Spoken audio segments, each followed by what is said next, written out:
Le premier produit star du jour, il fait partie d'une gamme de systèmes d'isolation par l'extérieur qui permet d'améliorer le confort thermique tout en préservant la surface habitable. Et pour nous éclairer, j'ai le plaisir d'accueillir tout de suite Laurent Savignard, chef de marché peinture et ITE chez PRB. Bonjour Laurent. Bonjour Estelle.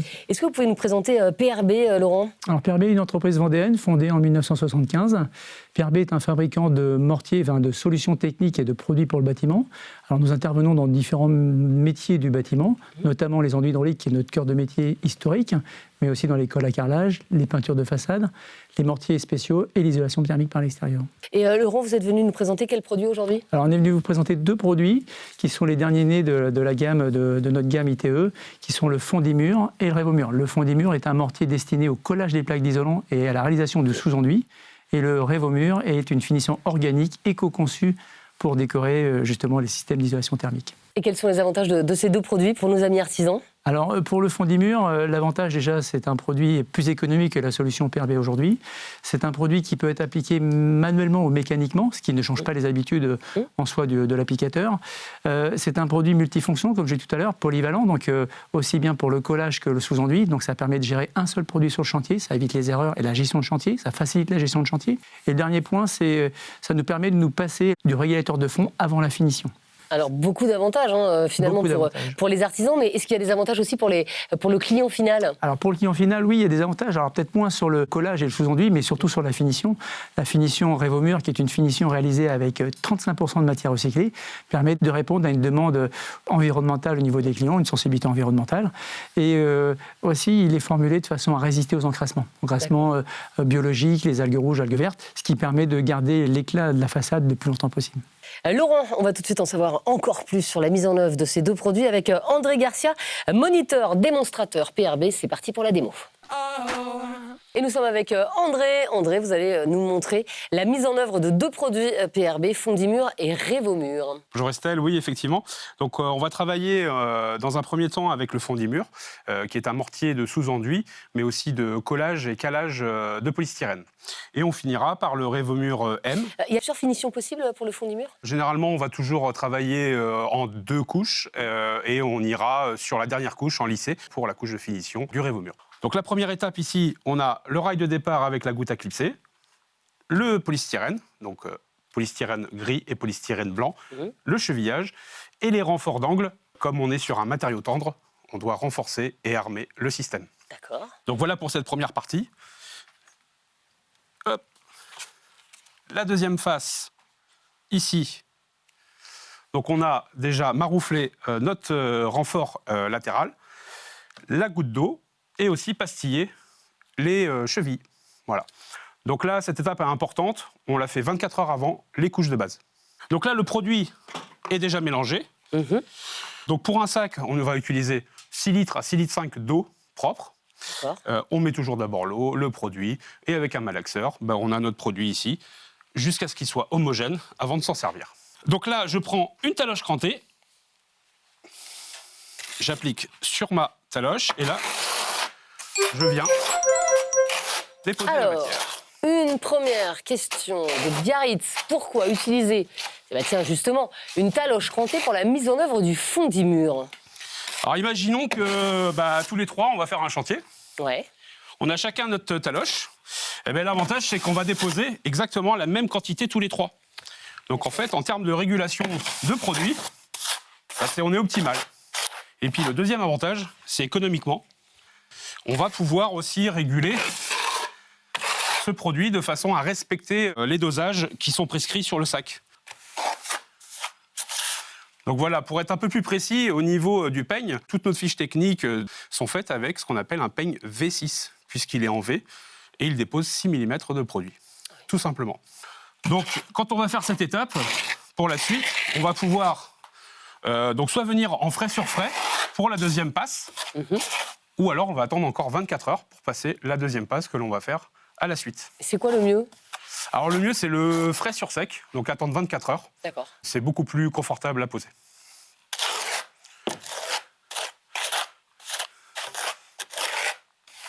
Voilà, une fois que j'ai régulé...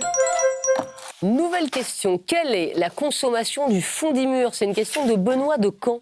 Alors la consommation, elle est prévue pour 4,5 kg du mètre carré pour les 2 couches, et ce qui correspond à peu près à un sac pour 5 mètres carrés. Donc voilà, on a déposé la bonne quantité de matière. C'est ça qui est très important. Et puis on va pouvoir procéder à l'armature globale du système. Donc cette armature, c'est une trame 4x4, donc 4 mm par 4 mm. On va venir la maroufler. Ce qui compte, c'est que chaque lait entre eux soit recouvert de 10 cm minimum. Et pareil ici pour les cornières latérales. Et donc l'idée ici, c'est juste de venir, comme je disais, maroufler la trame, puisque l'objectif principal, c'est qu'elle soit bien renfermée entre les 2 couches. Et si vous serrez trop fort, eh bien vous allez faire toucher la trame au support. Et là, on n'est plus du tout efficace. Donc là, ici, on utilise une lisseuse. Bon, c'est pour éviter les éventuels marquages. Maintenant, par exemple, si vous avez ce genre de marquage, le lendemain, vous allez pouvoir les gratter avant de passer votre deuxième passe. On imagine 24 heures après. Bien sûr. Hop. Donc là, vous voyez, on a un produit qui est sec, notre ramelle est dedans. Et on va réutiliser le peigne, la taloche crantée, V6. Et là, on dépose de nouveau. Donc l'effet de travailler sur un enduit déjà sec, il peut ratisser avec sa taloche sans abîmer, je dirais, l'enduit qui est déjà posé. Et c'est plus confort pour lui. Oui, c'est beaucoup plus confortable. Ensuite, une petite précision sur ce produit. Vous pouvez l'appliquer comme je fais, mais vous pouvez aussi le mécaniser. Ça veut dire utiliser une machine à enduire. D'accord. Voilà, donc il est mécanisable et manuel. Donc là, on a bien régulé correctement, encore une fois, notre produit. Et là, la lisseuse intervient.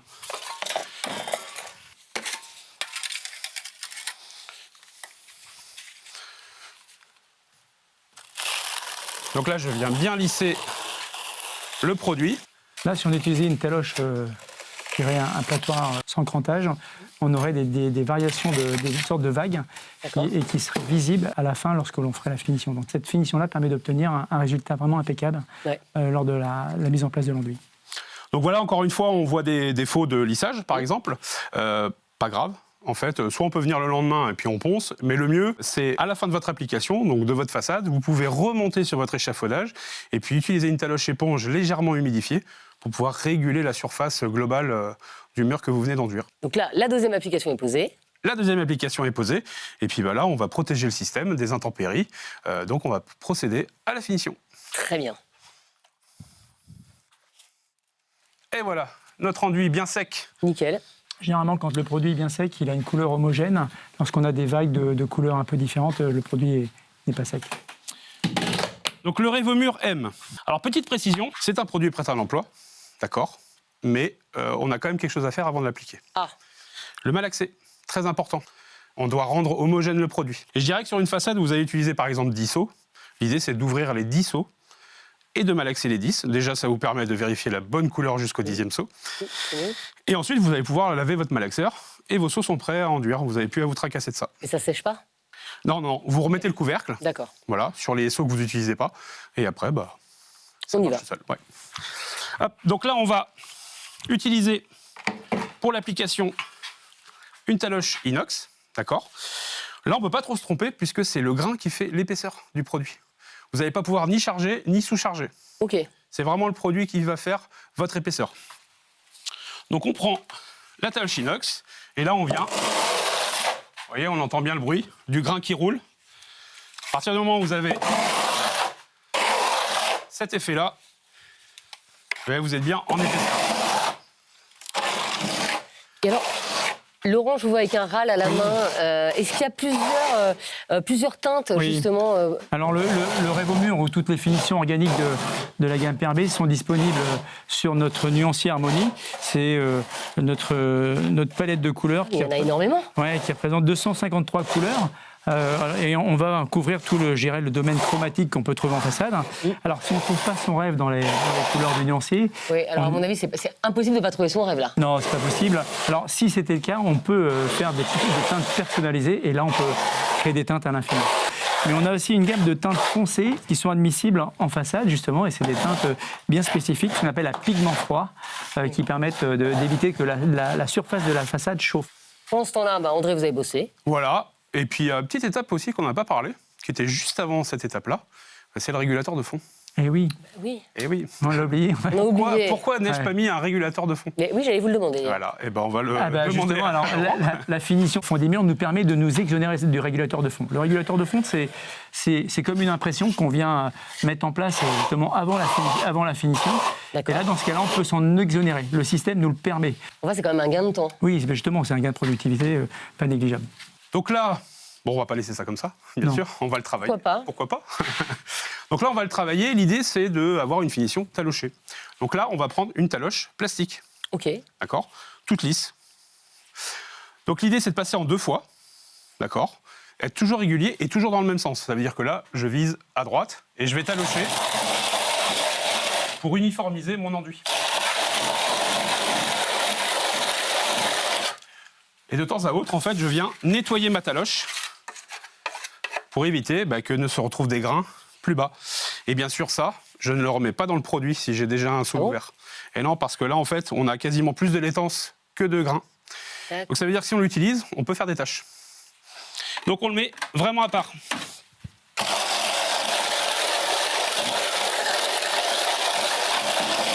Donc là, une fois qu'on a notre surface qui est régulée une première fois, eh bien, on va venir donner la petite finition. Et là, j'appuie beaucoup moins. Et toujours le même principe. Il n'y a pas d'effort à faire. L'objectif, c'est justement de minimiser la pénibilité. Et justement, cette glisse, je dirais, incomparable, permet d'obtenir aussi des finitions assez esthétiques. Et voilà, terminé. Parfait. ITE, protégé. Écoutez, bravo André, voilà, c'était très efficace cette démonstration. On va terminer avec, justement, si vous deviez me résumer, Laurent et André, en 3 mots, les avantages de ces 2 produits, ce serait quoi? Les avantages, ce serait la performance, l'esthétique et puis la durabilité. Merci Laurent et puis merci André pour cette démo.